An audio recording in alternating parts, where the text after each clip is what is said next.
Hey, it's Danny. I mix and record music. If you want to record vocals at home and get great results, here's how you do it. What you'll need: a microphone, either condenser or dynamic, make sure it's cardioid, an XLR cable, female on one end, male on the other, a pop filter, an audio interface with at least one mic input, a computer, a DAW, even a free one works, a mic stand, a shock mount. Take your mic stand, adjust the height,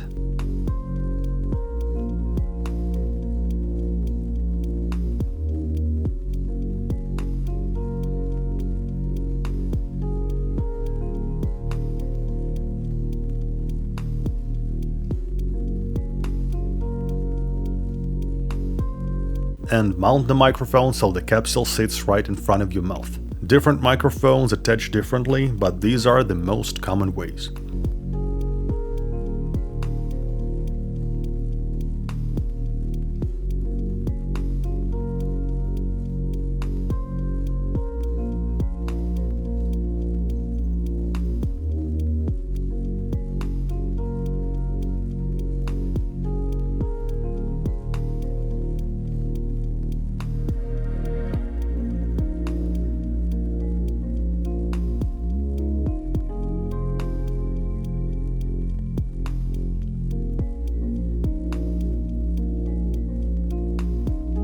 Then attach your pop filter to the stand and position it so there is about a 3-finger gap between the mic and the filter.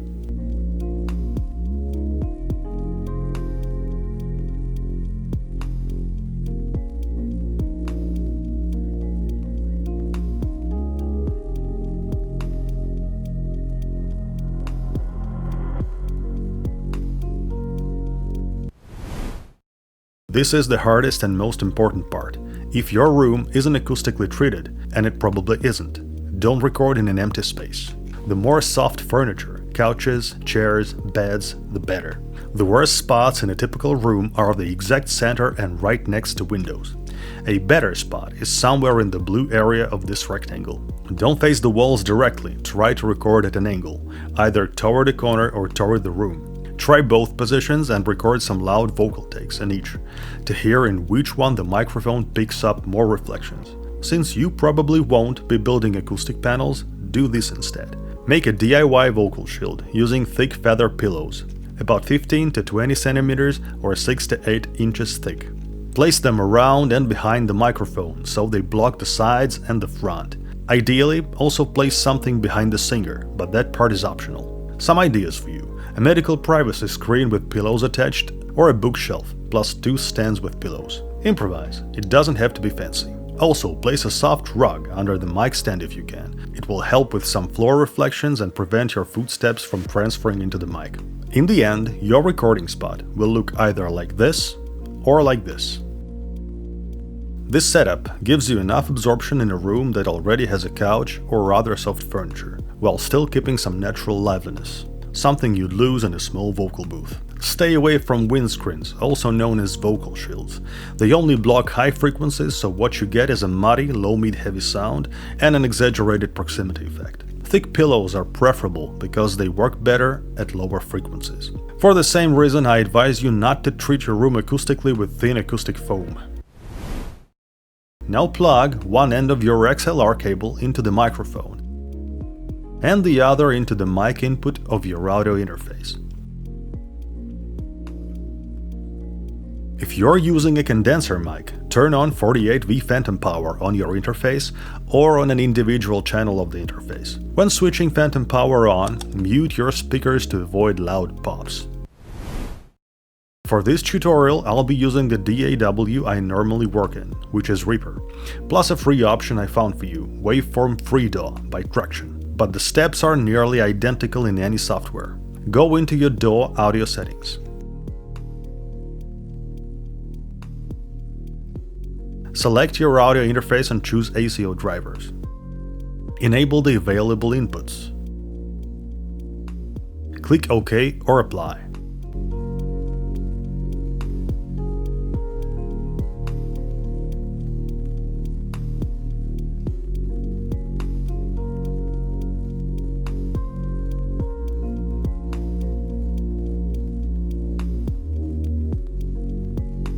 Create one track for recording and a few extra tracks for stacking takes. Mute the extra ones for now so they don't get in the way. If you're recording over a previously recorded instrumental, drag it into the project. Now assign the input you're going to use, for example input 2, and DARM, or record enable the track. You should now see the input meter moving. Sing loudly into the mic and make sure you aren't clipping. It means no red indicators on the interface or the track. Here's an important point. To hear yourself while recording, you'd normally enable input monitoring in your DAW by pressing this button. But this creates latency no matter what buffer size you choose, and recording vocals this way is pretty inconvenient. Instead, set your buffer to something stable for the project, 512 or 1024 samples for example. Please note that Reaper uses whatever is set in your interface software, and use direct monitoring from your audio interface. This is how you do it. Open your interface mixer software, download and install it if you haven't. Unmute the channel you're recording on. From me that's channel 2. And now you can hear yourself with zero latency. Don't forget to disable input monitoring inside the DAW. Adjust the balance between your voice and the instrumental using the interface mixer and the DAW's master fader.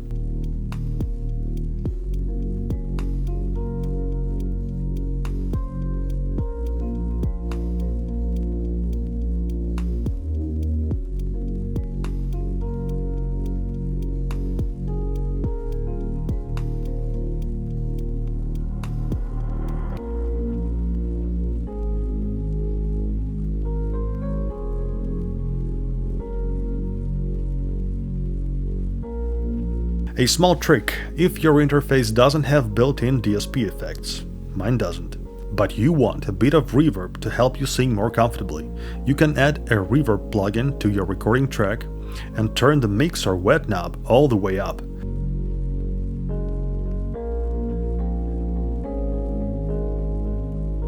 Just don't overdo it, otherwise you won't recognize your dry vocals later. Put on your headphones. Set a short lead-in before the part you're about to sing. Hit the record button in your DAW. Stand in front of the microphone and record a loud test take. Let me now begin today with the best of sweet farewell. Innocence is nothing when shadow minds prevail. Let the fear begin today. To oblivion we cast it down when shadow minds prevail. Your mouth should be no farther than 5 to 6 inches or 13 to 15 centimeters from the mic when recording in an untreated room. Yes, this increases the proximity effect. Look it up if you're not familiar. But that's still much better than picking up tons of ugly room reflections. Once you've recorded your test take, check the input peaks. They shouldn't exceed -6 decibels. If they do, turn down the gain knob on your audio interface, but keep in mind, the signal shouldn't be too quiet either. Use slightly different gain settings for different parts of the song if you have both quiet and loud sections. Make a note of those gain settings in case you need to overdub something later. Obvious point, but if you have studio monitors or any speakers connected besides your headphones, turn them off or mute them.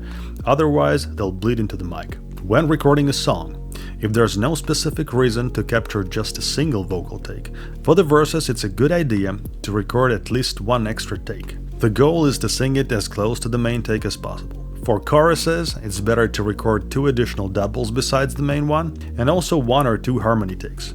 Usually thirds, though this depends on the song. Record multiple takes, so you can choose the best pieces from each later.